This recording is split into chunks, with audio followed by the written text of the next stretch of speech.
নাহমাদুহু ওয়া নুসাল্লি আলা রাসূলিহিল কারীম, আম্মা বাদ। কোরআন যদি হিউম্যান রাইটসের কথা বলে, তাহলে কেন সেখানে দাসত্ব নিষিদ্ধ করা হয়নি?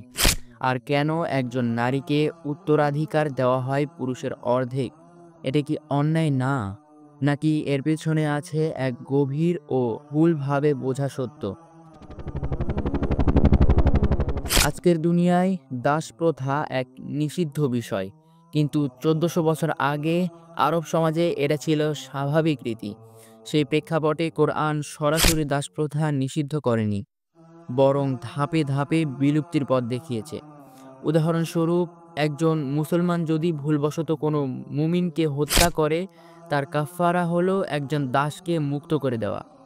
এটা সূরা নিসার ৯২ নম্বর আয়াতে রয়েছে। রোজা ভেঙে ফেললে কাফফারা একটা উপায়, দাস মুক্তি। জাকাতের খাতেও রেকাব বলা হয়েছে, অর্থাৎ দাসকে মুক্তি দেওয়ার জন্য অর্থ বরাদ্দ করা।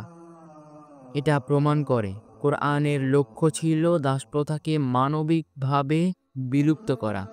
আর হ্যাঁ, রাসূল সাল্লাল্লাহু আলাইহি ওয়াসাল্লাম এর নিজের জীবনে বহু দাসকে মুক্ত করে দেওয়ার ঘটনা পাওয়া যায়। অনেকে বলেন কোরআনের নারীদের উত্তরাধিকার পুরুষের তুলনায় কম। এটা কি বৈষম্য নয়?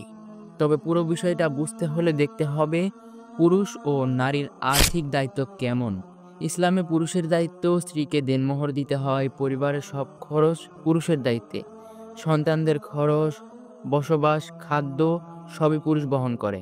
অন্যদিকে নারী তার প্রাপ্ত সম্পদের সম্পূর্ণ মালিকানার অধিকারী। স্বামীর ওপর তার কোনো আর্থিক দায়িত্ব নেই। চাইলেও স্ত্রীকে গৃহব্যয় দিতে বাধ্য করা যাবে না।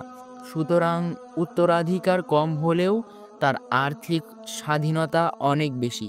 এটা বৈষম্য নয়, দায়িত্ব ও সুবিধার ভারসাম্য রেখে আল্লাহ তাআলা এই নিয়মটি প্রণয়ন করেছেন।